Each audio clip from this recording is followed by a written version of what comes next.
some people find it kind of concerning. So many AAA studios are working on properties outside of gaming. It can feel like they're doing those games because they're safe and because they have a guaranteed return. It's always important to garner new people in with IPs they're familiar with. That's kind of the whole idea of it. The only people I think that probably see it as a problem is that they're probably kind of tired of seeing those types of games because they consider them more to be playable movies than they do consider them to be a video game. It's just a sign of the way the industry is going in regards to a lot of these publishers just playing it a lot more safe than what they were in the past. They're not gonna just throw money at a project that doesn't have some kind of guarantee just because there's just too much money to lose.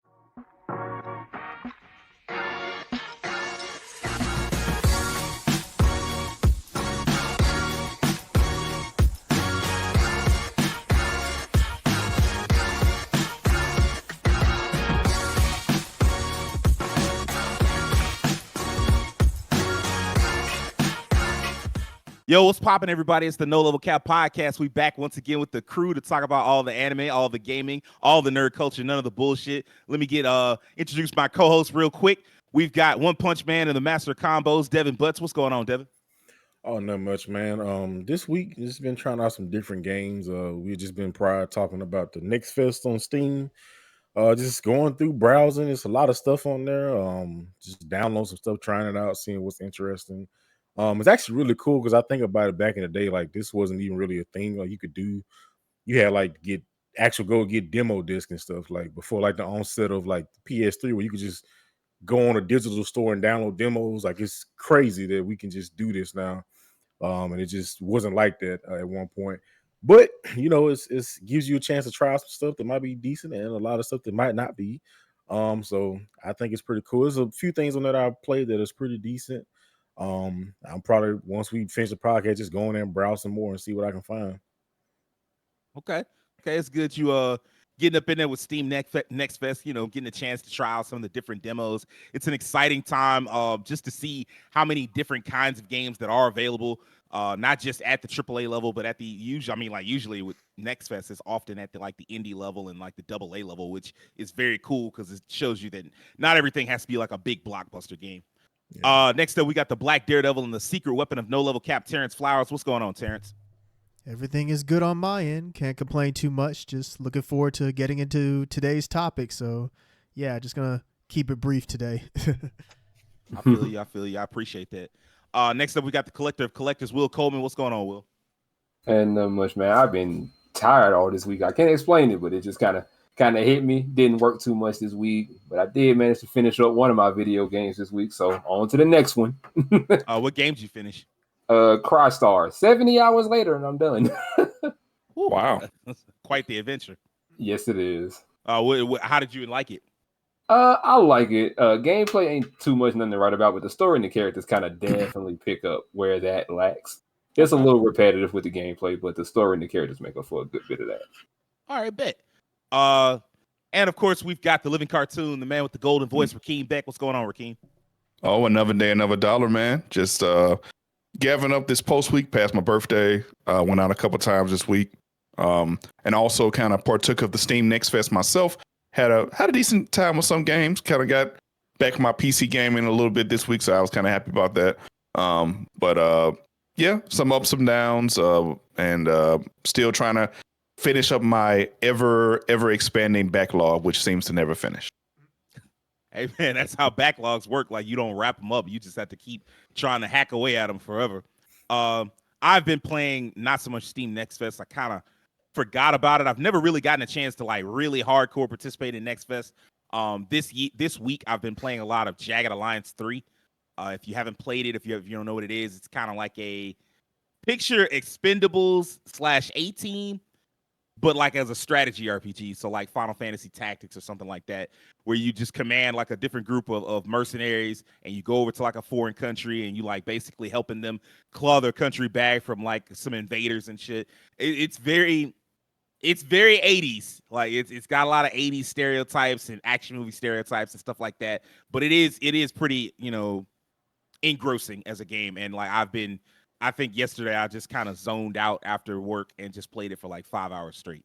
I was just like, on it. Yeah, I know, right? Like I just kept, because it's kind of it's got like strategy RPGs. If you've ever played them, you know there's almost a bite-sized element to them where like you can play a game and like you'll play around and you'll go to like a stage, clear the stage, and you can be like, okay, I'm done, and you can stop, or you can be like, I'm gonna keep going.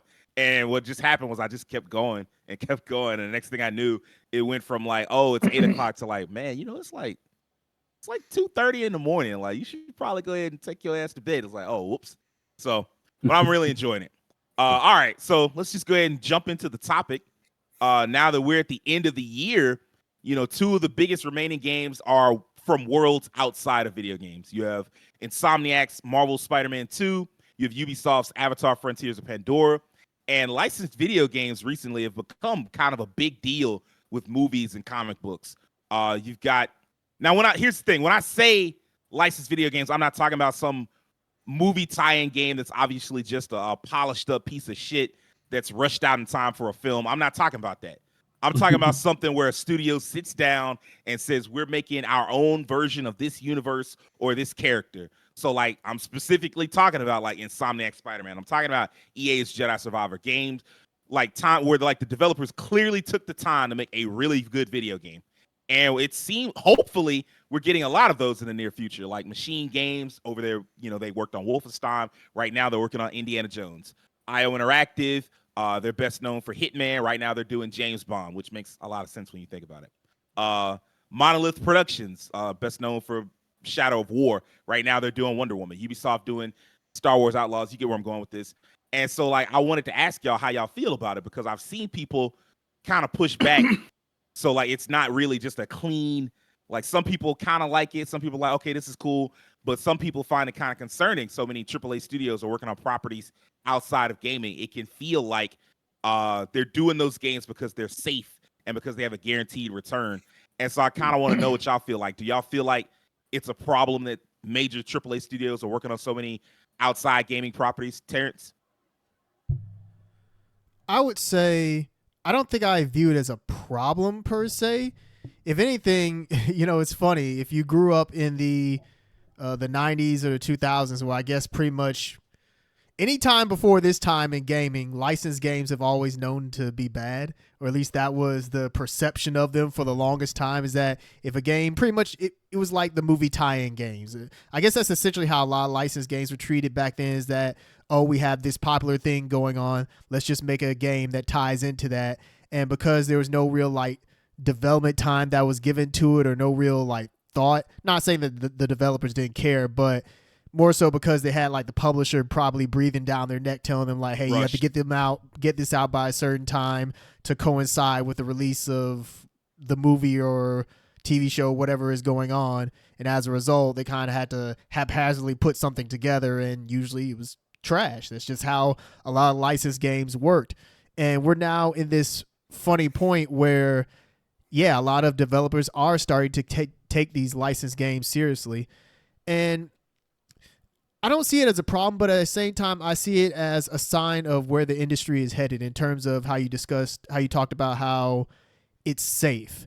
And unfortunately, with AAA gaming as it is right now, because, and we've already seen the effects of this year with a game like what was the recent EA game that came out? Avum of what was that? Immortals of Avum. Yeah, didn't that studio get shut down? Or am I thinking of No, another it's game? still up. It's still up. They just lost They half got their gutted. They got gutted. What was the game that this year that came out? That was a AAA game that they lost their Forspoken is one. There was another one I thought recently that lost their studio. Dang it, I wish They I just shut down the whole studio? I thought so. No, Callisto Protocol's still up. No, the guy like- left. Oh, okay. The head of Callisto, which I mean, like all of this is leaning into Terrence's point. The guy, like the people that did Forspoken, their studio did get shut down. Yeah. They just got folded into Square Enix proper. Immortals of Avum, they fired half their workers, and then I forget what the name of the team is for Callisto Protocol, but that team, the head, he had to leave. Maybe it is Forspoken that I'm thinking of. I thought there was some other studio that recently shut down. There's been a lot. Without since I can't think of it at the top of my head, we'll just go with Forspoken. The fact that a game like that came out and it didn't do what Square wanted to, so that team unfortunately had to be let go or like dissolved into like another team. And that's just an indication of where we are with the state of the gaming industry, is that if you fail with any of these AAA games, you're at a much higher risk of your studio being shut down or you just being completely dissolved. And I think if you look at it from like an investor standpoint, it's like the smartest choice here is to go with something that's more safe, that has a guaranteed audience, where if you announce it, it's like, even if we don't have anything to reveal about it, at least people are interested and will kind of keep track of it. Kind of like the Black Panther Captain America game, where it's like, we know nothing about that game in terms of how it looks, how it's going to play, or anything like that. But the fact that we know Black Panther and Captain America are tied to it, it at least it piques your interest a little bit for those that care about those characters. I would say also Insomniac's Wolverine, because like they announced that, and all they too. showed was the trailer definitely took advantage of that built-in fan base, because all it was just a close-up on a dude sitting at a bar, and then all of a sudden you saw his knuckles and the claws came out, and everybody's like, "Oh my god, it's Wolverine!" Yeah, and that's all they've needed. Yeah, and so that's just a sign of where we are now, is that, and you know what, other industries are the same way. We have the movie industry where a lot of the big budget movies, a lot of them are, especially after the strike stuff ends, it's like you're going to see probably a lot more safe decision making in terms of what they determine to spend like higher amounts of money on. Does that mean that anything original is not being made? No, it's just one of those things where you have to look for that kind of stuff. It's like when people complain about, oh, there's no original movies. Honestly, you're just not looking hard enough. There's plenty of original stuff being made. It just may not be at like the Marvel level or like the Mission Impossible or John Wick level. And even John Wick didn't start out the way that it was. It started off just John Wick 1 in like a property that no one knew how it was going to turn out until it was determined to be great, and then it just continued on. So I don't think that licensed games taking over the industry, if they're really taking over, I wouldn't say they're taking over just yet.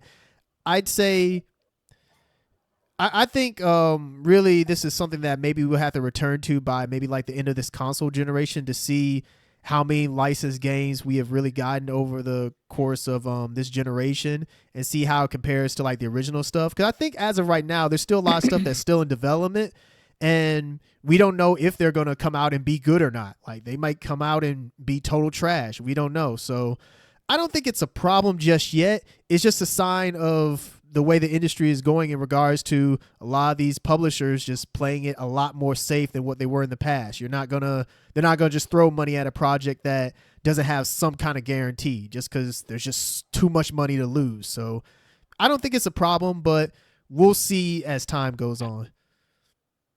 Okay. I like that answer. Will, what do you think, man?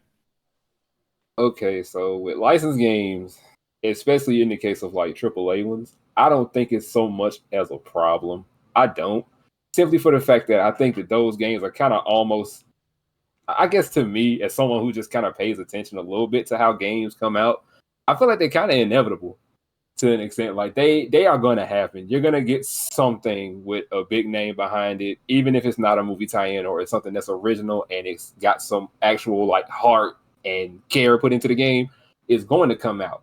And honestly, like you said, we're getting a lot of that as of like right now with this generation here. We're getting the Wolverines, the Star Wars Jedi Survivors, and everything like that. We're getting those games as compared to back then, where if it was popular enough with people would just kind of throw it at a developer and be like, go make the game, put it out, you got 2 months, and it's on the shelf, and it's automatically just straight hot dumpster juice. And it's dumpster juice off rip. Or if you're lucky, they'd be nice to be like, you can put it out a little bit after the movie, and it actually plays at least semi-decently. So I don't see it as a problem per se. I don't. The only people I think that probably see it as a problem is that they're probably kind of tired of seeing those types of games, because they consider them more to be playable movies than they do consider them to be a video game where you can kind of sit down with it and just be like, hey, this is fun, I'm enjoying it, instead of I'm gonna play this for a little bit, I'm gonna get a big cut scene showing off these characters and their characteristics that I know them for. Like it's like getting a big heaping help of fan service with your gameplay. So it gets you in the head. It gets you like, oh, I get to see Peter do his thing across the city, or I get to see so and so do this in the galaxy, da da da da. It turns into that for some people, and they don't like it. Some people love it, some people hate it. It's really 50-50 for me, for like how I look at it on the outside looking in. But for me, I don't think it's an issue at all. It's not. Like I said, they're kind of inevitable. You're gonna get something licensed. Like we might see something next year get pulled up, and we'll be like, oh, didn't expect that. So I just say look forward. Almost certainly will. I mean, like definitely we have licensed games coming up in the next year. Yeah. What was the Star Wars Outlaws is of course supposed to be next year. Supposed to be. We'll see if that actually happens or not. Suicide Squad supposedly that game's been pushed back like 3 years. Supposed to be this year. That was supposed to be last year, Keen. Oh my goodness. So we'll see. Oh my goodness. You're right. That game was originally announced in like 2020, and I believe it was supposed to come out in like 2021, and it's been pushed back like 3 times. I don't see that game surviving the minute it hit a shelf. If it do hit a shelf and people buy it, it's gonna sell a little taste. It won't sit long with people, and it's gonna shut down within a year's time. Which really speaks to why it looks the way that it does, not in terms of like graphically, but in terms of its gameplay. Like it looks pretty much, clone. It plays on the tropes of something that would have come out in like 2021. So yeah. If you jump 80 feet in the air all the time, you say what? If you jump 80 feet in the air at all times, it definitely. It does have that air big to it, but like other than that, it's very much a. People have talked about this, like the big downside to playing a game or to taking 6 to 7 years to develop a video game is that a lot of times like the design philosophy and ethos feels stuck in like an older era that gaming has moved on from, and like I don't want Suicide Squad to succeed. Like the idea of it succeeding kind of makes me angry, but I also don't want people to lose their jobs. And so I'm like, I kind of hope that it does well, even though like the whole everything about it pisses me off. Rakeem, man, what do you think? So for this question, it's interesting to me because like I never was one when I was younger to ever care that much about movie property games or like certain property games individually. Like it's just never been something, unless it's like on the opposite end of the spectrum. We talking about like anime games. I feel like anime games being tied into gaming is like a lot easily more integrated because a lot of times they don't veer off of the path of what the anime stands for in the game. But for me, I think it's just. I think it's still healthy to have these movie property games in the ethos of gaming, just because like gaming, although it's kind of stagnated for growth, it's always important to garner new people in with IPs they're familiar with. That's kind of the whole idea of it. Getting people to try things that they never would have tried if they didn't have the characters they already connected with. I know a friend of ours, we all know, Trail, he mentioned to me many years ago that like when he was younger, his appeal for gaming was all the shows he watched. He would get the Dragon Ball games, the Naruto games. Those are the things that he connected with. And so he got him into playing those games specifically. Now, on my trepidation with that also is that what you guys have also mentioned is although we'll get properties of things we love because of the nature of how advertising works with movies, television shows, specific tie-ins, the quality of those games are on such a strict timeline. They don't have good features, or they're simplistic, or they're just downright bad, glitchy, unplayable. So like prevalence of really low quality games for gaming in the long run, that isn't very good. However, I'm still leaning more so towards like having the movie property games, or like not necessarily movie property. It can be multiple properties. Because now we're in an interesting time where it's not necessarily tied to a movie tie-in or a TV show tie-in. It seems like gaming has gotten to a place where like, especially now you see it with like major games like COD and Fortnite or other IPs, just the tie-in of DLC.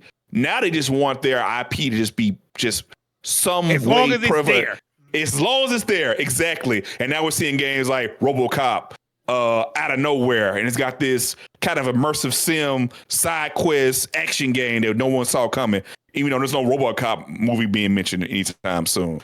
We got hella Alien games of all different qualities and types, and they're starting to get better in quality. We had a Predator game a few years ago. Of course, Mortal Kombat in its tie-ins, the numerous tie-ins it has with horror games, whether there's a new movie out or not. Fortnite with all this tie-in. So now it's like gaming and gaming's almost becoming the advertising just by like gaming's more relevant now, whereas back in the day, the movies were the most relevant, or the television shows or the IPs were the most relevant, and the game kind of like just pushed them out to push their relevance even more. Now the games are relevant, and those IPs that have been around for 20 years or 30 years are fighting to keep their relevancy because they're not as strong as they used to be. So it's a very interesting dynamic to that. It's just kind of like the part of the course of how gaming has grown over this time, that like the giants of old have to get into gaming to stay relevant compared to what they had gaming, was kind of becoming relevant off of their names back in the day. But long story short, I don't think it's a problem. I just think it's an interesting time where the integration of the IPs with gaming has changed. And, that is just, that transformation is just, it's just a little different now. It's not necessarily bad or good. It's just different. And it doesn't necessarily lean towards a negative thing in gaming.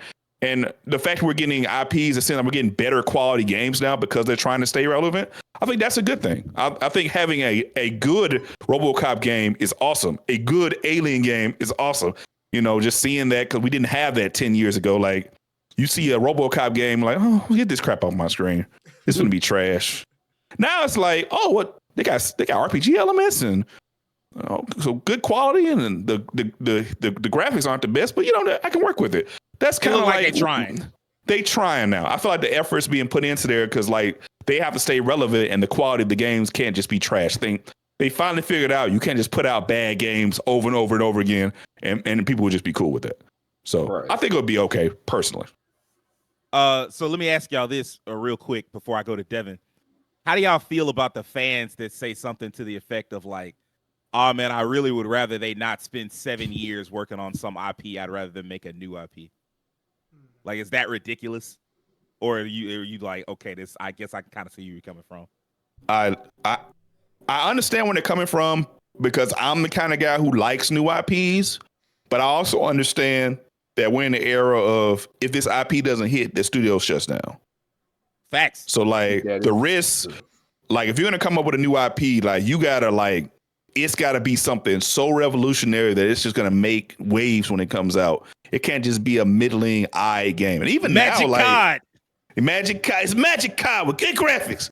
Not enough, fam. That's not enough. You gotta come out with something. They ain't gonna get it, bro. Terrence, what do you think? Like, do you resonate with that a little bit, or are you just like that's being kind of asking too much? I mean, I pretty much agree with Rakeem that So I guess here's my follow-up question: is like, so it's 7 years either way, like 7 years for the new IP and also 7 years for the licensed game. Well, yeah, like basically they're saying it's kind of like the argument that some fighting game fans will have when they say like, oh, I really don't want single player content. I want you to put all the attention on multiplayer. Oh. And to them, it doesn't matter whether you like no matter how good the multiplayer is, they always act as if it could have been better if they had put more time into like if they had taken away time from single player to put in multiplayer. And so like these people, they're like, look, regardless if it's 5 years or 7 years or however long it takes, I would rather that time be spent on a new IP than like a licensed game from something outside of gaming. I don't know, man. I feel like as long as the game is good, then it shouldn't matter per se. I mean, we're also kind of at a point now where, I mean, like I said, it's not like licensed games have just totally eclipsed all the original stuff in the industry. It's like you're kind of going into doomsday mode a little too fast. It's like, if we get to a point by the end of this decade where half the stuff or like 75% of the stuff you see on the shelves are licensed games, then maybe you can sound the alarm, but we're not there yet. So it's like, you brought it up too when you said, when you were like, it's like people who complain about Marvel. It's the same thing. They're worried that this is going to become Marvel. Yeah. Like where like gaming, suddenly gaming, has like a couple of licensed IPs, and then one day it's just like, man, this is all we got now. But I agree with you. Like, we're not to that point yet. Yeah. Right. And on top of that, like gaming, like everything else, it's gonna get a meta eventually. Like whatever makes the most money, that's what publishers and investors are gonna like hark towards. And there's no controlling that. Like in the PS3 360 era, when COD hit his stride, everybody wanted to make a multiplayer mode, a first person shooter, or some boots on the ground, gritty World War II game. Whether you like it or not, that's what the industry was in. On top. Gray and brown colors. I mean, a fucking yellow filter over it and shit. With a dude on the cover. Filter. A dude on the cover with a messed up line and a ball fade. Man, I got so tired of seeing that. Oh my God. You said what? The portrait on the front of the box, like just a dude. Yep. Like, yeah, looking serious, hard at you and shit. And then recently, the meta shifted. Go ahead, say what? I said shout out Commander Shepard, my bad. The meta has shifted a bunch of times. Like I know for a while everybody was trying to do MMOs. Then for a while everybody went to do MOBAs. A couple of years ago, everybody went to do a battle royale, and like now I feel like everybody want to do like Souls likes and shit and farming games. Like, it's always gonna be something different. Devin, but what do you think? Like, do you think it's concerning? And do you feel like sometimes, like, if you see a studio that you like, and it's like we working on a movie game or a comic book character or like a something from outside of gaming, do you feel like, oh man, I really rather y'all work on something new? I don't really think it's a problem because, to be honest, I feel like the whole like license thing, movie or like IP tie thing has been done since like the 80s. You had like Indiana Jones on Atari, and the NES literally had there was a company called LJN that literally like specialized. That's all they made. That's all they made was tie-ins, and they was putting out games like. I mean, if you watch AVG, and he can show you most of the games are trash. If you saw that little rainbow, it's like, oh yeah, I know. You can argue LJN's bad games built his channel, literally. Yeah, and it kind of built up that early reputation, like the time. Like they did the Spider-Man X-Men game. They did Spider-Man games. So many games. I think like Dr. Jekyll and Hyde. Shout out. Did they do ET? No, are we talking Atari ET? Wait, was it Atari or was it? Yeah, it was Atari. Oh, okay. That was Atari. No, they don't. I don't think LJN was that. They didn't do that. No, they didn't do that. They were mainly on NES. That's what they were. NES, like Super NES. Yep, that's what they were. I had Arcade's Revenge. Yeah, I don't think because I just don't think the movie games will ever. If they get to the point where it's like, because it's just crazy. I remember just so many moments in time in like gaming history where movie games were just and it's just been like that. Like I can remember Matrix. A lot of games that I wanted to play, like movies and stuff that I like, shows, IPs I like. Matrix was trash. Matrix has never had a good game. People say like the Path of Neo was like okay, but End of the Matrix was hot garbage. You got just so many games. Like I remember the Green Lantern game. The Thor game, that was like the 360 PS3 era, if I'm not mistaken. That was like Sega and all of them over there in that area. And it's like they look for something. Yeah, they look for something quick, man. They try to make this quick cash in, and I think that's ultimately the problem that will keep it from being a problem in the gaming industry. Like you might get these people that like, okay, I like that. That's cool. That's one of my favorite superheroes, and they go buy the game. They might not necessarily be tapped into like the gaming realm. Like, okay, then what's the reviews on this? How they just might go get it because they got Thor on the front or whatever. There's always buyers like that. Yeah, that's mainly really who they're marketing to, because they're really not marketing people like us that's going to like look at the reviews and like, oh, that's got one of my favorite IPs, one of my favorite characters. I know that game's trash. And it's just like they're trying to get those people to come in and make their sale. But once that initial sale is already done, that's it. Like even we can think of games like coming up now, like the Avatar game. That game look garbage. It's sad. Not the blue people. I can't say that. Not the blue people. I'm talking about Aang. You talking about Aang and them? Yes, I ain't talking about the blue people. It don't look good. The blue people don't look good. I'm talking about already. I'm not sure. Right. I think it is out already. Is it? Yeah, really? that game is already out. I could be wrong. And it reviewed, if I'm saying, horribly, but yeah, I think it's out. That was no surprise. Let's see. Even like looking at something like the first Nick All Stars, like a licensed game, it's like, like there's never really a whole lot of effort. I mean, they literally had to make a second game. Like, man, we screwed up on the first one, man. So we're gonna try to. They got voices now. The graphics Spend look some money better. on the second one. The second one does look a lot better. I will say that. Yeah.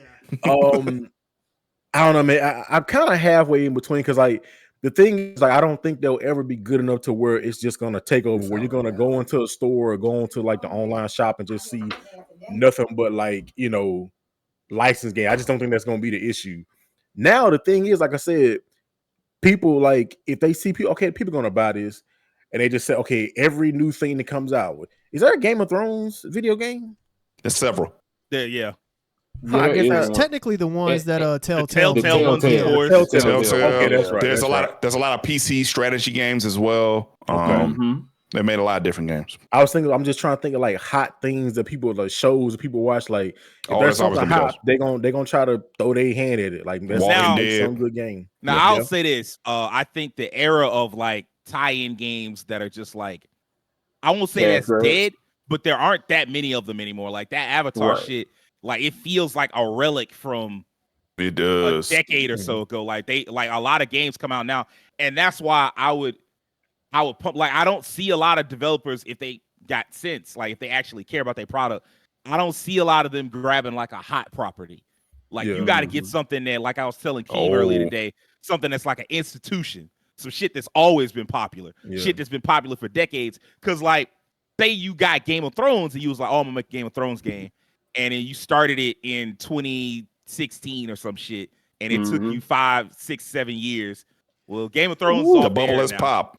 The bubble has popped. And then the last season sucked, and the fans was mad about it. So like the popularity that she was looking for, you ain't gonna get it no more. Yeah, I ain't never seen popularity drop that fast.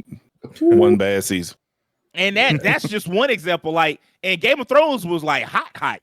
And it's other shows that aren't hot that long because it was hot for a while. It's some shows that be out there and they it's a hot feature and then that's it. It ain't no hot album. It's a hot feature and they up out of there and you can't just pick that. And so like I don't see a ton of those. You would hope that they grab something that's got some longevity to it. Yeah. And you mentioned like developers, like there are some times with certain developers, like one good example I can think of is Transformers Devastation. Like that's one of the better, like the best licensed games I played. Like it was by Platinum. It was a solid game. Like unfortunately, we haven't had many other when it's like certain things like the. Go ahead. In the case of Transformers, they had the High Moon games, the Cybertron games. I love both of those. Those were fantastic games. Those were really good. They were owned by Activision, and Activision was like, we could keep making these, or we could turn y'all into Call of Duty studios. And you know what happened after that. Yeah. Which is wild to think about it because Transformers has gotten to the point where it's almost an institution. Like that hasn't gone anywhere. Yeah, definitely. Yeah, so like Robot TMNT. So like they kind of lost. They kind of lost on that one. Like you should have kept making games for that. Like it's not. It's still relevant. And those are actually two other properties I had on my mind was TMNT. Like that's such a simple formula, and it's like the best games have been like the old school style ones. Like we've yet to have like an actual good modern turtle game. Good either. Yeah, and it's like I'm kind of skeptical on that one. Even Power Rangers, like there's literally the best Power Rangers game is Battle for the Grid, and it's like that's such a simple formula. Like there's never been a good like hack action Power Rangers game like modern. Like how? That's just. I'm gonna be honest with you. It's a lot of games. And I know everybody on this panel except me is a fighting game fan, but I'm gonna be honest. I hate the fact that so often you'll look at a game like a franchise outside of gaming, and the first and only thing they do is make a fighting game out of it. Yeah, like they don't do no type of story-based game, no action, no RPG, none of that. Just like, hey, we turned it into a fighting game. There you go. You got a game now. Well, I guess you could say that, but Power Rangers they've had like tons of like what they had beat 'em ups. They tried like for the most part mediocre action like hacking beat 'em up games on PS1. They just would doo.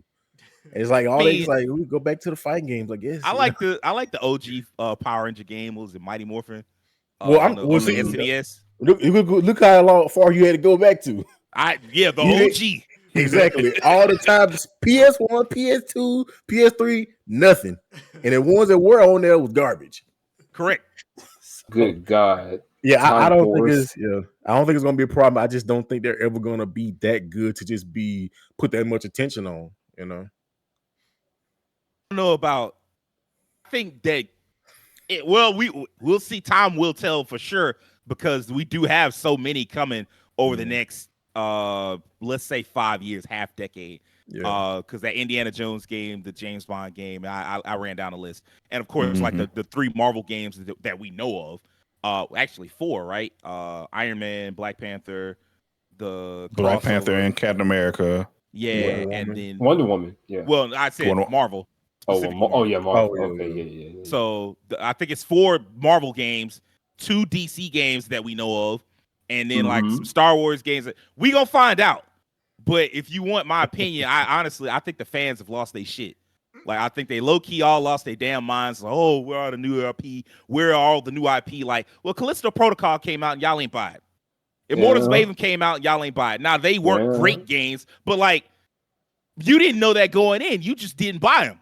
Like you just was like, oh, I'm just not gonna buy them. And there's a list on Elon's hellscape of a social media site right now where you can look at all like 24. Yeah, exactly. You can look up 24 studios and the majority of them are brand new studios, and the majority of them are making new IP at the AAA level. And if you interested, if you really care about new IP, you better be keeping tabs on all of them. You better be going and finding out all the new studios that's working on new IPs and trying to figure out like, okay, what are you working on? When is that coming out? Let's see what that's talking about. Because let me tell you something. Immortals of Maven came out August 22nd. By September 14th, they fired half the damn staff. These games cost too much fucking money for studio. What's up, Terrence? I was gonna say also, I think I saw that game discounted on the PlayStation Store by like 40% or maybe 20%. Oh yeah. They got to try to make some kind of money off of it.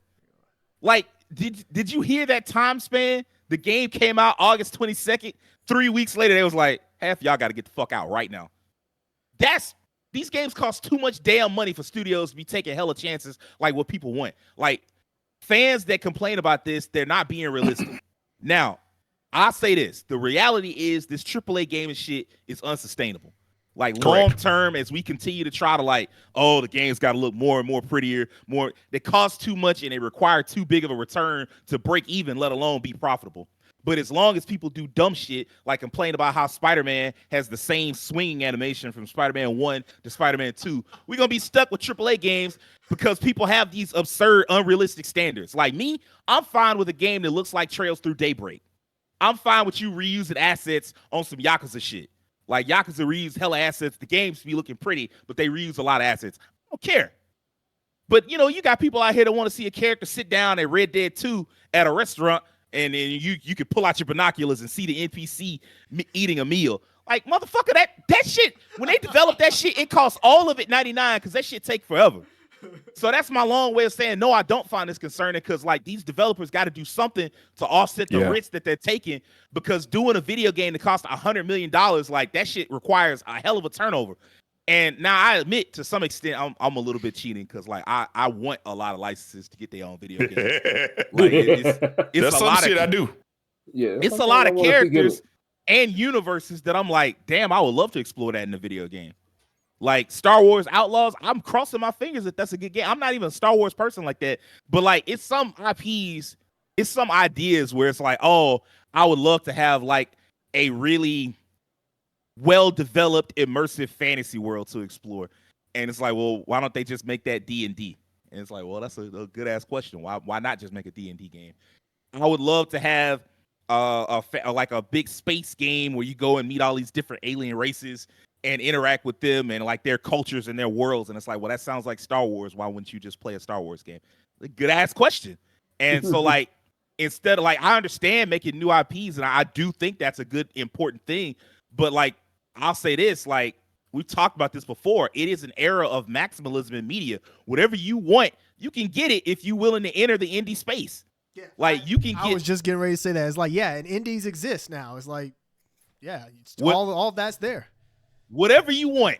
The Metroidvanias, they got them. Oh my God. The Souls-likes, they got them. The fucking farming games, they got them. The old school JRPGs, like they got Sea of Stars and Chained Echoes, like Don't tell me you underserved in the market. Like, don't tell me, oh, I don't have the games that I like to play. Nah, motherfucker, you got them. Now you may have, oh, well, I want better graphics. Like, I mean, people in hell want ice water. You know, you're not gonna always get everything you want. Shit, you at some point you gotta like figure out what am I willing to sacrifice so that I can have the type of gaming experiences that I want.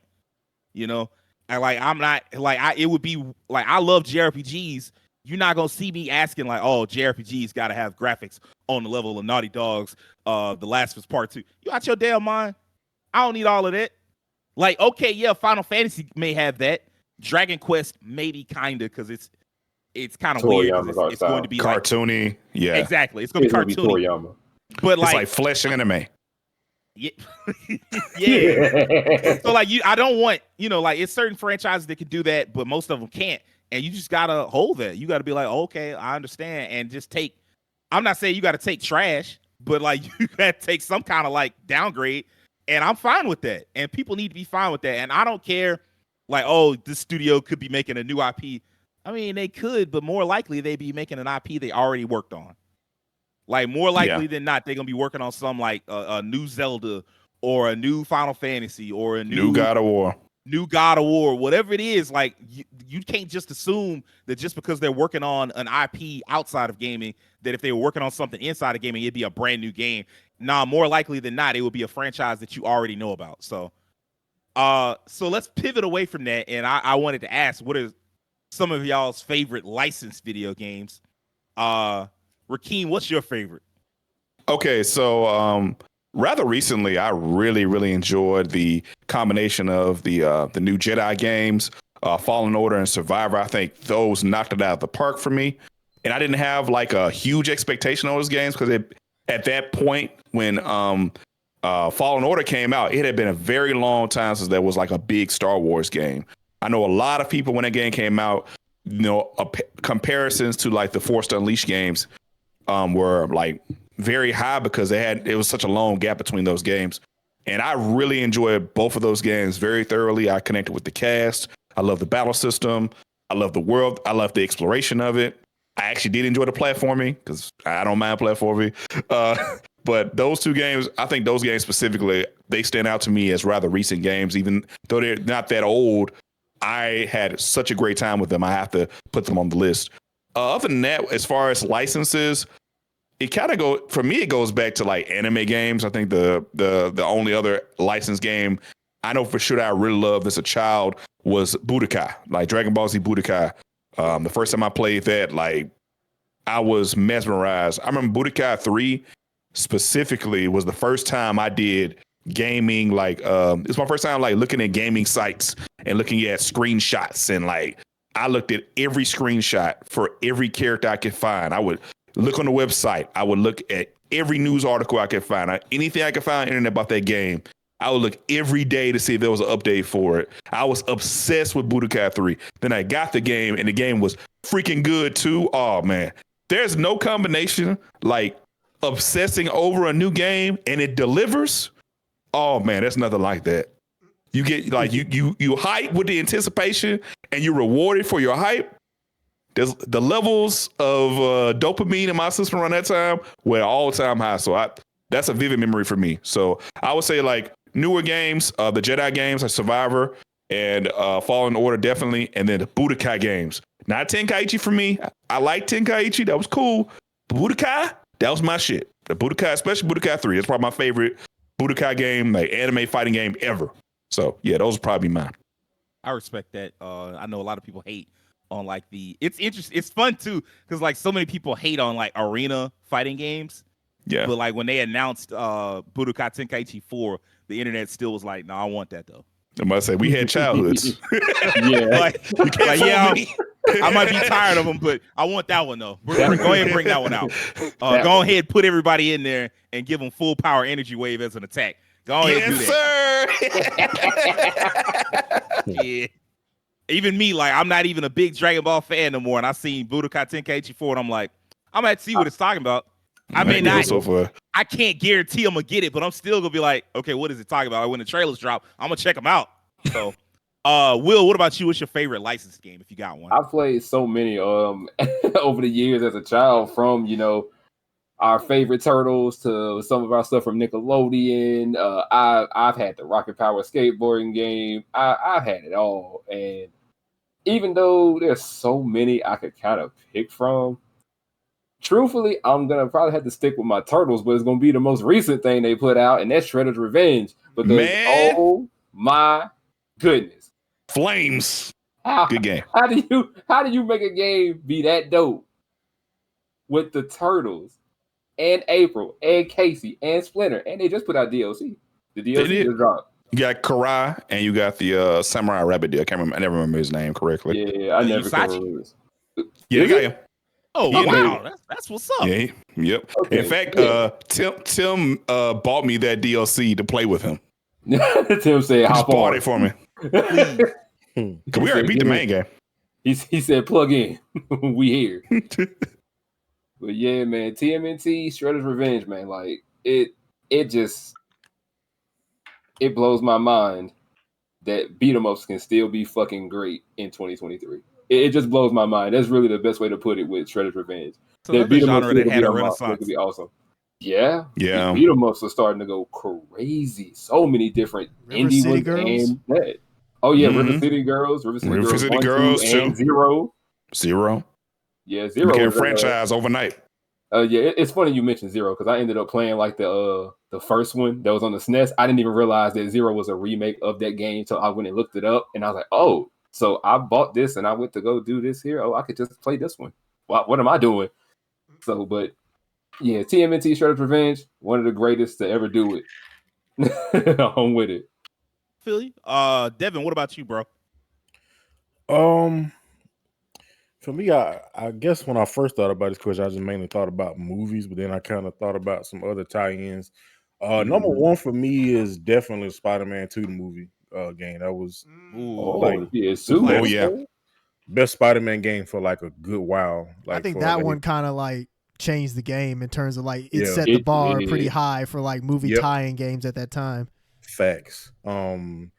Because at that time there wasn't really a whole lot of good superhero tie-in games. Like I played X-Men X3 on PS2 and it was hot. Just hot and just hot and ready garbage. I never I'm been down with garbage. I don't think I've ever been that more disappointed with like a licensed game. Because a movie, like, that's when they start doing the X movies, X1, X2, X3. And I was like, those are solid movies. And you go see them like, oh man, it should be a dope game. It's like, nope, it's not. It's not a When dope did game. the when did the X-Men Legends game come out? 2000, so it would have been Yeah, like those around the same 2003, time. 2004, somewhere in that Okay. range. Yeah. I remember Yeah. the Legends games are pretty good. Yeah, those and are fire. I remember playing the Mutant Academy games with my cousins. We played those. I played know about those a those. lot. I played those. Those were the fighting games, weren't they? They're the Yeah. fighting games. Fighting I games. played Yeah, some of played those. Say something. And of course the beat 'em ups. Everybody the beat 'em ups from like the back in the days Welcome play to those Die. too. But Yeah. yeah, that X3 was horrible. Like, I don't think that there was another decent, like, I guess, like, movie kind of tie-in X-Men game until like Origins, Wolverine. Like that was probably like the better one People out do of the say group. that was a legitimately good Yeah. like superhero game. Yeah, it was. I played a demo. It was solid. It was pretty decent. But yeah, Spider-Man 2, like, and like the jump from the last game, because I had the first movie game on GameCube, and it was just really a pretty like current gen version of like the older Spider-Man game, because you couldn't hit the ground. You were just like throwing your webs on like just the air. Like he was just like how is Spider-Man? How is I'm not grabbing anything. But then in the second game, they actually made it like, yeah, you have to like grab onto the buildings. It was just fire. Like delivering the pieces was dope. Like that was just a heck of a game. Still to this day, my favorite tie-in game. The next one would be Everything or Nothing. I really wasn't a huge like 007 fan. I remember that game. Yeah, but I played like Nightfire, like the first person shooters. Of course, GoldenEye. Everybody remembers GoldenEye. Everybody love GoldenEye. But on Odd PS2, Everything or Nothing, that was a big surprise to me. I was like, oh, this might be all right. And I just wound up like loving it. It was a super good action game. You felt like James Bond. Like it immersed you into like this. Cause like I don't even think there had really been a lot of third person 007 games, and this might have been the first one to change it because most of them was always first person. GoldenEye, Nightfire. I'm blanking on the other game, but they're also always first person. It's like, let's try third person, and it was fire. So that's definitely two of my favorites. If I had to choose another one, I kind of want to choose. I hadn't finished this one, but it was so well made. I kind of want to give it like some props. Alien Isolation. Ooh. Like y'all know I like hard games and stuff. Oh yeah.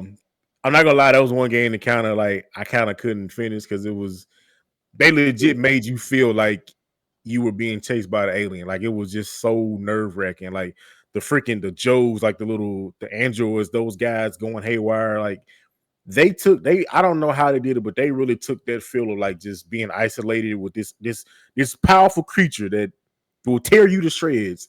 Like you can hear him off in the distance, like the ambiance, the sound design. It was just too much. I ain't gonna lie, I couldn't, like the intelligence of it. Like he come in a room. I respect the honesty.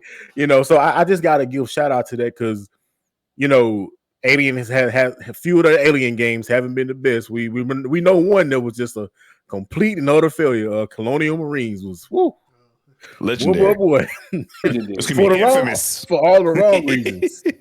Infamous. But then you get a game like this, which wasn't like I think people were probably thinking like, oh man, I want the smart gun to shooting, the guns are blazing. It's like, no.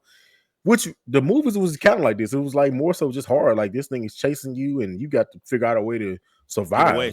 Survival horror. So I think they did a great job in like translating that into games. I'm gonna say one more because I don't want to keep going on, but Legacy Goku. We all know the first one was kind of booty cheeks. Well, it wasn't no counter, it was booty cheeks. It was. But as a kid, you just having a game with like, oh, it's Goku, he's shooting energy beams, even though the Kamehameha is yellow, whatever. But Legacy Goku 2, that one, they raised the bar quite a bit on that one. And again, like Rakeem mentioned, Budokai games. I am also more of a Budokai. Tenkaichi was okay, but I like the Budokai games. So yeah, Legacy Goku 2, that was definitely a great time of like, man, I got a good handheld Dragon Ball game, man. Because that first one, boy, woof, Goku out there fighting them squirrels, man. Squirrels and snakes and snakes. Yeah, snakes. I would say, I played hella licensed games growing up. Because like outside of JRPGs, that was the first thing that made me go like, okay, are these any good? Of course, you learn very quickly. And unfortunately, I didn't have to spend money to learn this, but you learn very quickly, like the movie games, you stay away from them. But I know Budokai Tenkaichi 2. I know y'all more Budokai fans, like classic Budokai Tenkaichi 2. Tenkaichi 2 is great. Yeah. The fact that it had every character, the fact that you could do 5-on-5 matches or 1v5 matches. Like I used to sit up in there and take, my favorite characters, and you could like go Super Saiyan. You could pick which Super Saiyan level you wanted to go to. You take Goku, wipe out the whole Ginyu Force, ain't nothing they could do about it, that type of shit. Like you can have all types of like fanboy fun with that, and I spent a lot of time on that. It was money well spent in my eyes. Another PS2 game, probably Marvel Ultimate Alliance. Oh yeah, I never really got a chance to play the X-Men Legends games, but I was not as big an X-Men fan as I was like Avengers and the Marvel Universe as a whole. And so when they were like, "Oh yeah, we're gonna do that," but like for the whole Marvel Universe, I was like, "Bet." Now it's very much a theme park type of game. This is arguably what they should have done with Avengers, maybe just without the top-down perspective, but like just going to like so many different important locations throughout Marvel history or throughout Marvel like timeline. Like you went to the X Mansion, you go to Mephisto's realm, you go to Doctor Doom's place, you go to Asgard, you go to all these different Shield, Helicarrier, you do all of that. Avengers, for whatever reason, when that came out, all they did was like, hey man, we got Shield and that's it. We got Shield and we got Shield, and it's like, bro, it's such a breadth of characters and like locate like iconic locations, and it was like, yeah, you ain't going to none of them. So that's really sad, and like it because like I love Marvel Ultimate Alliance so much. You could put certain characters together for like specific team lineups, and like you get bonuses based on that. You could like assemble like certain I think what is it, Silver Surfer, what's my man's name? I think Namor and like 2 other characters. You get like the Defenders, like the classic 70s Defenders. Yep. You could put together like a version of the Fantastic Four. They didn't have all of them, but they had like several of them. You could put that together and that worked. It was so many different things you could do. And like it was, and like you could swap costumes. That was like just the not only was it a good story, fun combat, but like it did the fan service part of it that you were looking for. Yeah. So, but like probably far and away my favorite is Marvel Spider-Man. They did it as perfect as you could do it. If I could get that for all my favorite superheroes, I don't give a fuck what none of these fans would say. Just keep making superhero games. Like if they were of that quality, just keep making them. Fuck it. Yeah. I don't give a shit. Because like they nailed not only his world, like it wasn't just that it felt like a Spider-Man game. Like to this day, Marvel Spider-Man has like my favorite traversal in any open world game. Like it just feels wonderful to just go through the city. You can do all these different tricks throughout New York City, and like you can control the speed and move as fast as you want to. Like that shit was great. The combat's incredible. Like it's got layers to it. They throw new villains at you, so you can't just like, oh, I'm gonna just press square a bunch to get through every fight. Like, nah, bro, you got to learn some of these combos. You got to learn certain like items to use and stuff like that. And like it can feel like they throw so much at you early on, it feels overwhelming. And then gradually you just kind of learn how to incorporate different things. And by the end of the game, I was just like switching between gadgets at will and just going through and fighting all these like giant armies of villains. And it felt like so much fun. But it wasn't just that. They nailed his world. They nailed his characters. So like his supporting cast, and like they covered the duality of being Peter Parker and Spider-Man, and how sometimes his duties as Spider-Man would cause him to sacrifice part of his life as Peter Parker. All of that was there. It was everything that I was looking for. And like, man, it's just a 10 out of 10 experience. Like I can't think of too many improvements other than like the side content was a little lacking. And that's why I'm so excited to see what they do with Marvel Spider-Man 2. And hopefully going forward, that's the standard. Like even the costumes, like they did cool things with the costumes. Cause like I know in the Arkham games, you could swap costumes, but it was just skins and it didn't really mean anything. In Spider-Man, you could swap costumes and they would give you certain special abilities. So even like you could swap abilities. So like, if you didn't like the ability on a costume that you loved, you could put an ability that you liked. But it added just that little extra kick, that little extra spice that just set it off. And it's like, oh man, what a perfect experience. So that's definitely my favorite. Terrence, what you got for us, bro? This conversation is an interesting one because hearing all of you all talk about your favorites, especially ones from the past, it really made me think about how I grew up playing a lot of licensed games. Now I think about it. When we talk about 007, the one that I played a lot was The World Is Not Enough. Like I went through that entire game. I played that one. Yeah. The Budokai games, Tenkaichi games, I played those. You had Batman Vengeance. Yeah, Remember you had that on GameCube? Yeah, that's right. Batman Vengeance. Yeah, I played that. Yeah, that was actually the first game that I bought on GameCube. I mean, it was no Arkham Asylum, obviously, but for that time, it was a decent Batman game. I enjoyed it for what it was. Yeah, I mean, I grew up playing the Yu-Gi-Oh video games. Just Naruto Ultimate Ninja. I played those. Yeah. So yeah, I actually, now that I think about it, a lot of games that I was into as a kid were licensed games, and it was because it was a franchise that I knew about, and because I knew of it, it got me even more interested in it. So it kind of fuels back into the first question, where it's like, I can understand why a lot of these studios now are wanting to do licensed games, because yeah, there's that automatic pull there. Even if you know nothing about the game, it's like they're making a Captain America game. It's like, okay, well, I'm automatically interested. So, there you go. But in terms of my favorites, just real quick, I'm surprised this one wasn't brought up, especially by Devin. This for me is what's cool about it is it's not a full on licensed game, but it's taking licensed characters and clashing them with video game characters is just really cool. And of course, I'm talking about Marvel vs. Capcom. For me, it'd be Marvel vs. Capcom 3. Gotta take you for a ride. Yeah. Yeah, just because, I mean, it just, until Marvel vs. Capcom, or really just X-Men Children of the Atom and then Marvel vs. Capcom, we hadn't seen like that, like video game characters clashing with like comic book characters, like licensed characters in that way. And it's such a shame that, Disney slash Marvel is as big as it is now that Capcom can't really work with them in the same way to make a 4. But yeah, just I thoroughly enjoyed Marvel vs. Capcom 3. That's what really got me into the franchise. I mean, I knew about Marvel 1 and Marvel 2 and X-Men versus Street Fighter. In fact, I played X-Men versus Street Fighter on I guess the Flash game. I played that when I was a kid. But 3 was the one. Yeah, 3 was the one that got me really into it. And I guess just to toss out an honorable mention, even though I'm not like the hugest fan of the game in terms of just how much I played it, but I appreciate how it stepped up how licensed characters should be used in a fighting game, and that's Dragon Ball Fighters. Like from now on, whenever you do like a fighting game with anime characters, you have to hit that level. Like Arc System Works, they set the bar in terms of how you take an anime property and put them into a fighting game. Like if you do anything less than that, then your game is just not going to be as good. So yeah, but those are the two big games for me is that I really enjoy is first and foremost just Marvel 3, and just as an honorable mention would be Dragon Ball Fighters, just because it set the precedent, and it set the precedent for what other games need to do from now on whenever they choose to make another Fighters style game. So yeah, those are the picks for me. Should be them making another Fighters game. Like I mean, they should. Yeah.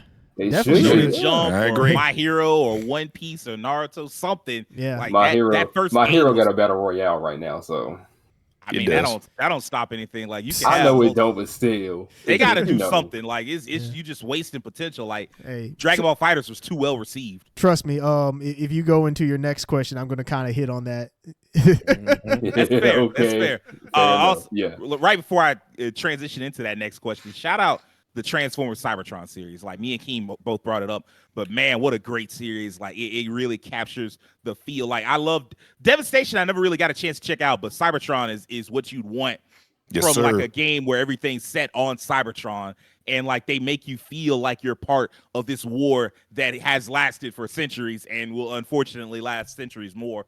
And like they built up like across 2 games, it's just 2 great games. Like they're not 10 out of 10s, but they're solid 8.5 out of 10s, and they're just fantastic. What's up, Terrence? I was going to say it's unfortunate that actually you can't check out Devastation unless you already bought it because it's been delisted and everything. Oh my Wow, god. man. Well, you gotta at least you gotta go read for it. At least the Cybertron games, you can get them on PS4, PS5. Oh yeah, those games are fine, but Devastation in particular. Yeah, but was Devastation, delisted. Yeah, gone. I hate that nonsense. Like this once it's made, it's made. Like don't we don't have the license. Like you should always be able to at least sell the like. I'm not saying be able to make changes to it, but you should always be able to sell the game that you already made. Are we gonna close out with this last question? Real quick, I want to see y'all. What's a property, anime, comic books, movies, whatever that you want to see get its own video game? You know, if you can also tell me who you'd like to see develop it. Devin, go ahead. Let's see. I wrote down a few. get your Christmas list ready. I know, right? I actually, and this is actually kind of right on time because I think this guy he actually has a game coming out. I think it's a battle royale. I mean, everything's a battle royale now. You already know, bro. But the director for District 9, he did Elysium, Neil Blomkamp. If you've ever, I don't know if anybody in here is familiar with it's an anthology called Oat Studios. It's on Amazon Prime. Yeah, I'm familiar with it. Yeah, Netflix. That guy, he's the director of those. Like even my brother, he always brought this up every time we watch some of his stuff. It's like this guy, he knows sci-fi like so well. Like when it comes to anything sci-fi, like high tech, aliens, like like it's like this guy took a master class on it because he knows how to do it so well. And it's like he also can tell like this guy, I feel like he plays a lot of video games because like when you see some of the stuff like he does, it's very like, dang, it looks like that could be in a video game, and that looks very video game-ish. Even like Hardcore Henry was literally a first person like movie, and they kind of had like some first person like video game elements to it. So I would like to see him do like a District. Now I don't even know, it doesn't have to be necessarily off the movies, but something that he does like as a video game. District 9, maybe Chappie. I think Elysium and District 9 make the most sense out of the movies that he's done so far. I would definitely like to see him do a game. I don't know if I would. Who would I like to see this be developed by?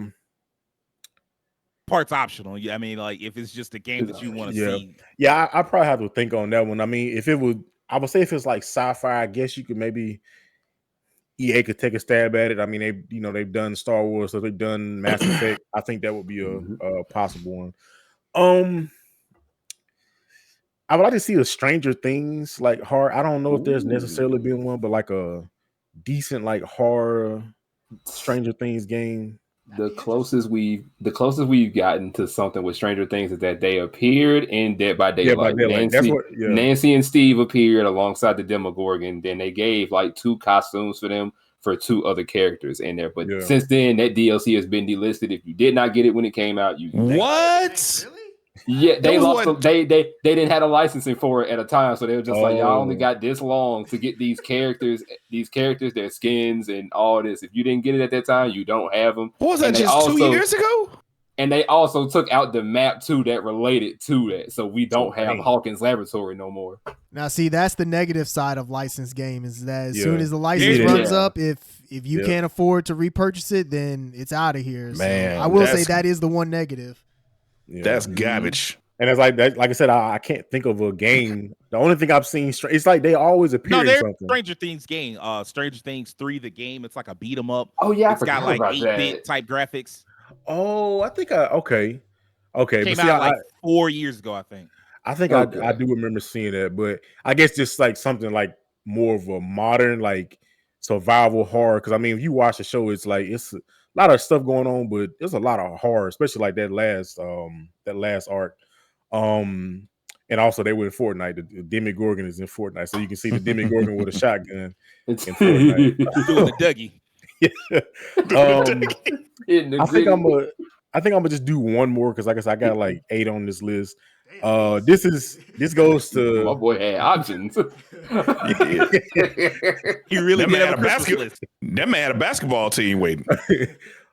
Actually, do they got a Kuroko basketball game? There is one in Japan, right?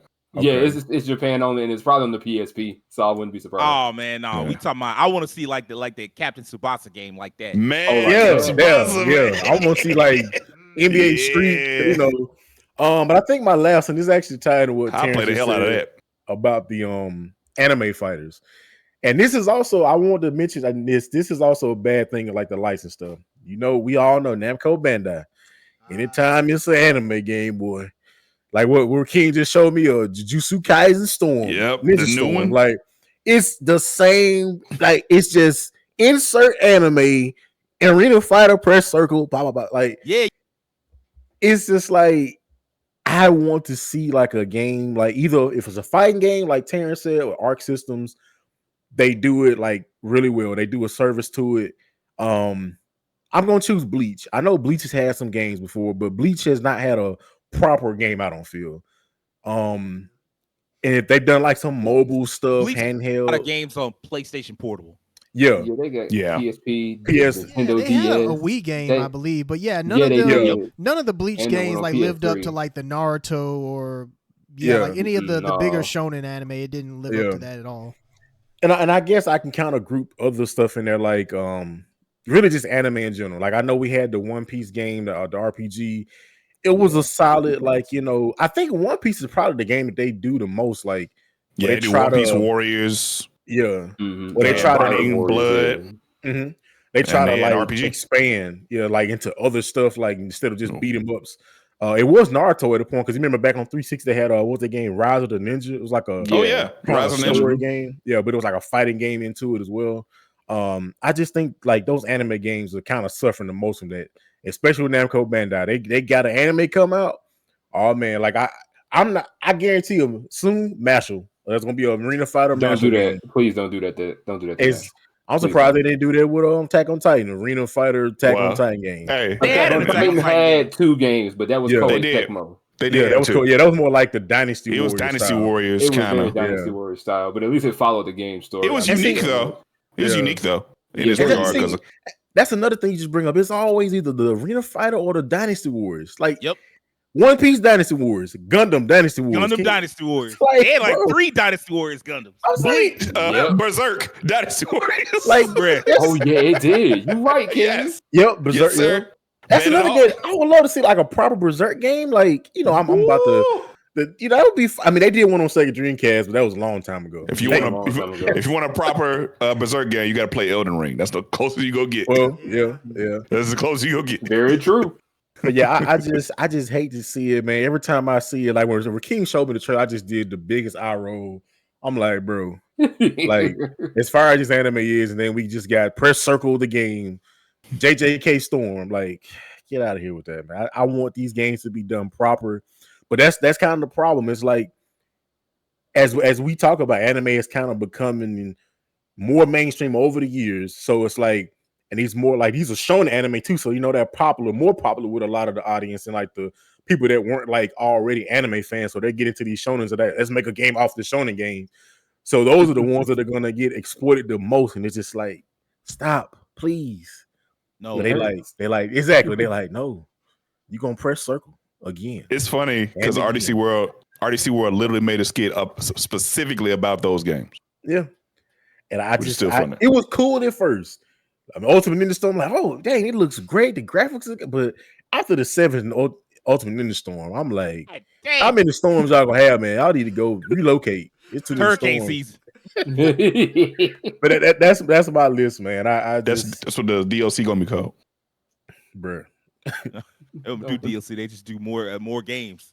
They got one now. What is it? Naruto, Boruto, Naruto, Ninja Storm Connections or some shit like Yeah, that. Ain't it the one where it's just And like that game get it ain't all nothing but together? it's just like all the games Yeah. combined into one game. The Yep. Kingdom Hearts style, the Kingdom Yep. Hearts method.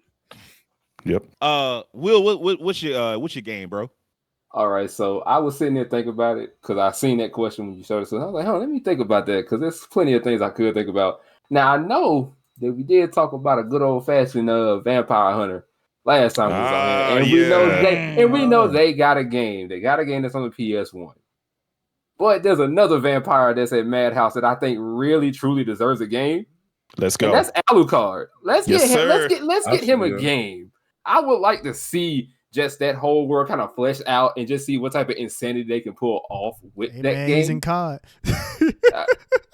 I didn't come to Wait. play Kakaduki. I came to play Wait. Hellsing. He's in COD? Yeah, they Yes, put him Alucard- in. he Alucard has in COD, yeah. He is in COD. He has a skin pack and his English VA Yeah. is voicing him. Yeah, Crispin Freeman's back. What? He actually said he's back Yes. as Alucard, which is kind of wild. It's like it feels so random, Alucard and It do. and, like Hellsing hasn't really been relevant in like years, and It- yet they just stuck him in COD. That's kind of wild. Yeah, So we like got- randomly stuck him in there. Now, imagine playing COD, you get ran up on by Nicki Minaj and Alucard. That's crazy. So I can have 21 Savage and Alucard on the same team. Along Yes, with you Kevin can. Durant. 21. And Kevin 21. Durant. Yes. 21. Oh, you gotta give him his nickname when he around other grades. Call him Slim Reaper.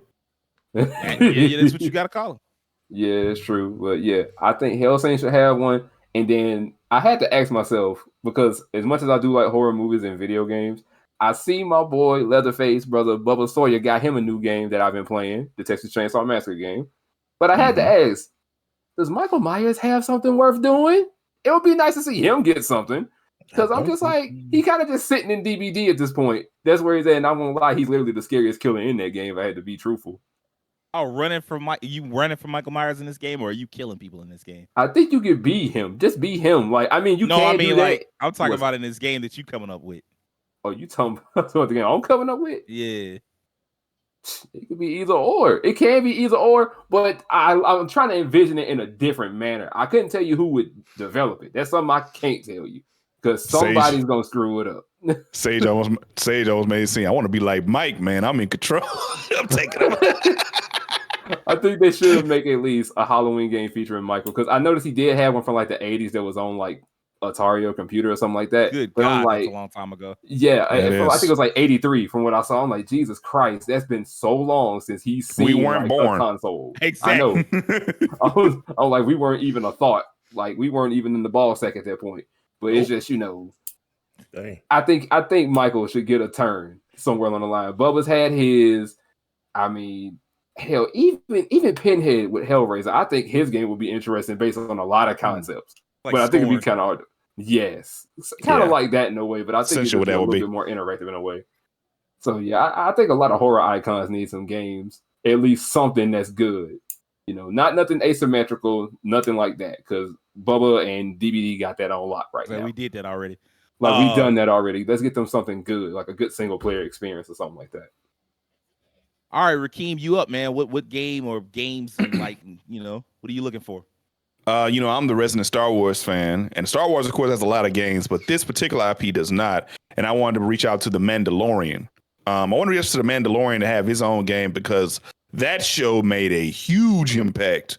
I didn't even realize how freaking big of an impact it was until I was just driving around the city, and I cannot tell you how many bumper stickers had Grogu on them. I got a new job this year in the office of my new job. Not one, not two, not even 3, 4, 5 people got so much Mandalorian specific memorabilia. That show was huge. Like for people out there, people really enjoyed that. So I think that's a show that this is the way.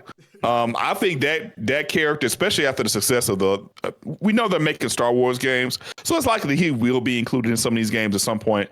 Outside like the multiplayer games, of course, he'll probably be included. Show is kind of like a video game, so exactly, it's perfect. I think a Mandalorian specific game, like action adventure. I'm always down for RPG. So if you make it an action RPG, I ain't mad at it. But like an action adventure bounty hunter game is more realistic. I would be fine with that because they did those the Boba Fett games back in the day as well. But something more modern, I'd be really cool with that. I would enjoy that. That's the main one I was thinking of. Other than that, I'm always down for like a new game for any of the anime I'm watching. So ironically, Mashle, as you guys mentioned, I kind of was like, I would really enjoy a Mashle game. But I'm on the lines of Sage where like I kind of hate the direction of anime where it's got to go straight to fighting game or battle arena. Now, Mashle is a special case because the man's power is hands. So it's really hard not to do that. I mean, you can still make a beat 'em up. Yeah, you can still make a beat 'em up. And of course, he's basically a freaking professional wrestler. So, hey, you give me Kinnikuman for all I care, and I'd be happy with it. But yeah, I would like some games for some of the IPs. I'm currently watching or reading. I know like some manhwa I've been reading. I would like a Tower of God game. I like a big one. They had like a phone game. It's trash. I don't want that shit. I want a proper cool game. And like a Tower of God game could be so cool because every level could have like a different. You could do like puzzles and like little mini games and stuff like that while you climbing the tower. There's a lot of RPG mechanics because it's a story that spans many years. Yeah, so like for me, mainly just the Mandalorian game, and I would think just some anime IP like Mashle or Tower of God, or I would have said God of High School, but the anime probably killed any future plans of them making anything with God of High School for the time being. But you know what I'm saying, something like that. What's up, Will? You know what? When Keem started talking about anime, want to know what anime I thought about? That would have been a cool little action RPG. What's that? Reign of the Seven Spellblades. Yeah. I thought about that. I was like, You that can make a like video game out of that for sure. That would be really fun as an action RPG. I think I could deal with that, or maybe even a turn-based, depending on how you want to do it. It'd be like Hogwarts, except anime. Like it would just be that. I mean, hey, I can be down with it.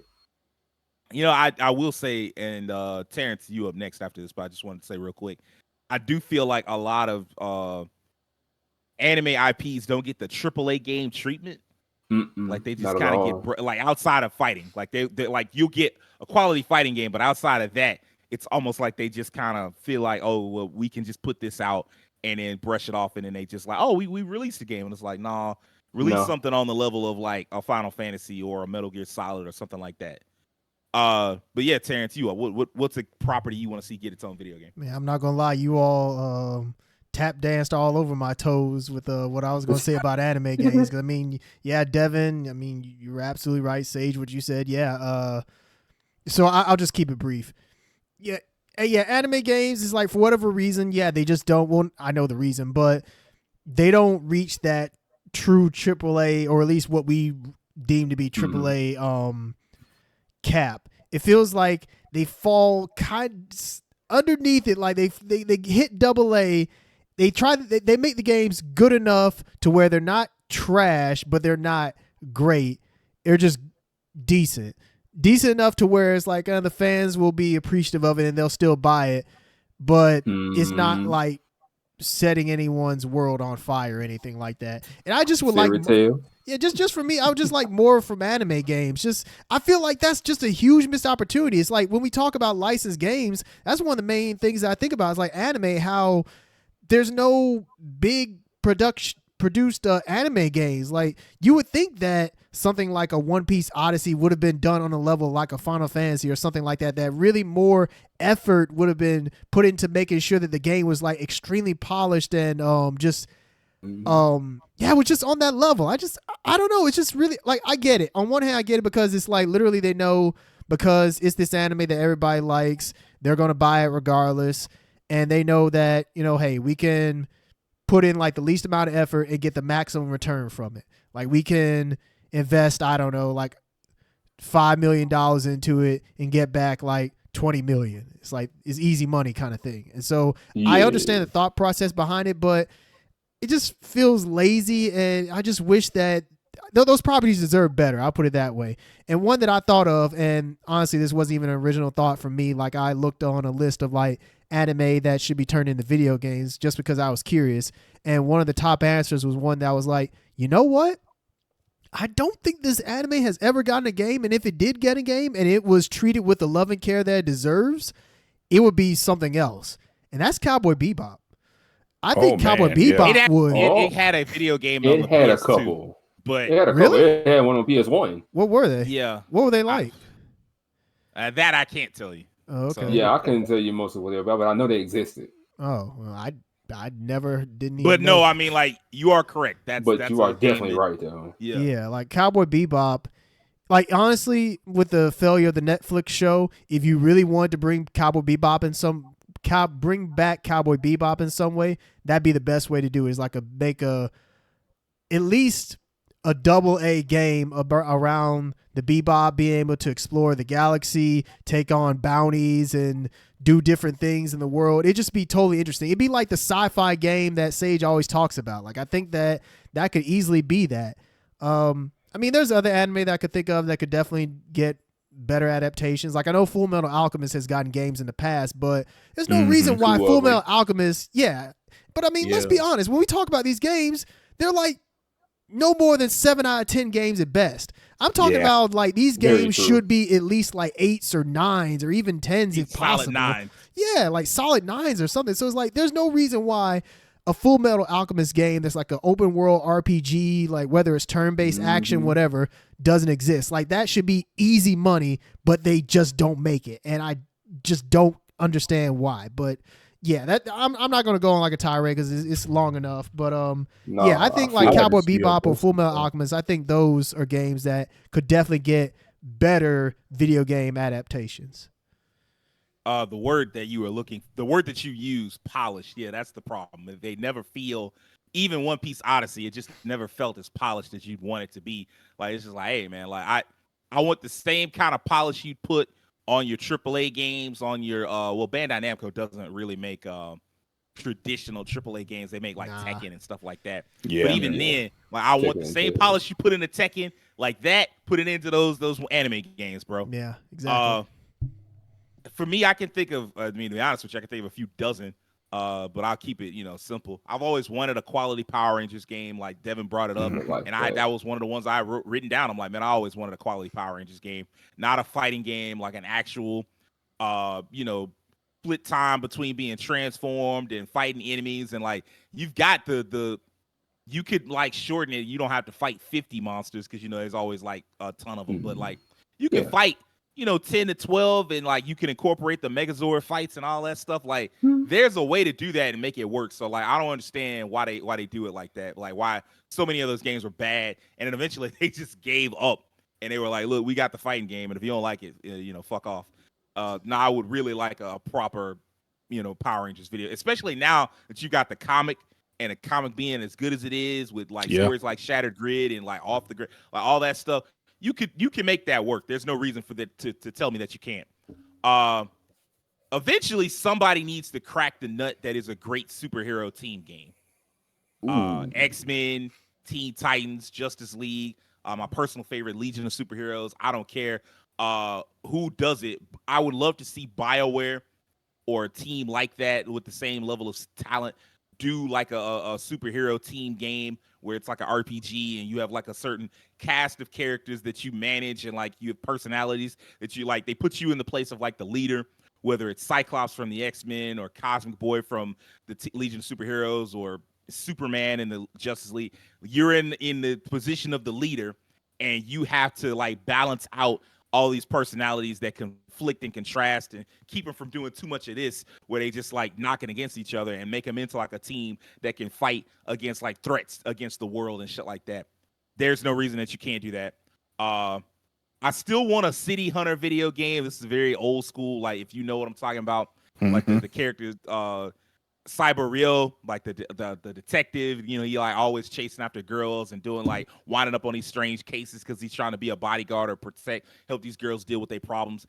I would love to see RGT Studios, the people that do Yakuza, I would love to see them, you know, take a year off and make like a City Hunter video game before going back to Yakuza because they have so many fucking Yakuza games. So that would be cool. Yeah. And they've done anime before because they did Hokuto no Ken, so that's not even that far fetched. They did the North Star before, so like it would be it's weird. Like it just makes sense, and like when you look at Ryo, he looks like a Yakuza type character. So it's like okay, you can see like especially if they went the angle of making it like a period piece, and so like it's like very 80s style and that kind of like Yakuza 0. Just take Yakuza 0 and you know change the colors up in a little bit. Like I said, I don't care about asset reuse. Just you know as long as you give me a new story, I'm fine with it. Maybe an Air Gear game from Platinum or the studio that did Jet Set Radio. That would be cool. And then the last two, I'm gonna say, there's no reason why y'all shouldn't have made a Gundam game. And I don't mean like actually we just have the mechs fight against each other. No, like an actual Gundam game with a story and a new protagonist and a new antagonist set in like a world like that. Like do that. Like. I know they almost did it, and it was going to be ass, unfortunately, because we got it as an anime. They almost did it with Gundam Age. Gundam Age was almost a video game, and it was, the designs are by Level 5, the studio Level 5. But I would love to see, like, another studio that specializes in that and take the chance to, like, develop characters and, like, make it about more than just the mechs fighting. Like, of course, you have that in there, and, of course, that gameplay is good, but I want all the characters and the anti-war themes and some of the coming-of-age stuff that Gundam is known for. Do that. Like, there's no reason you can't do that. And in the last game is Macross. Like, I think Macross, that would be cool.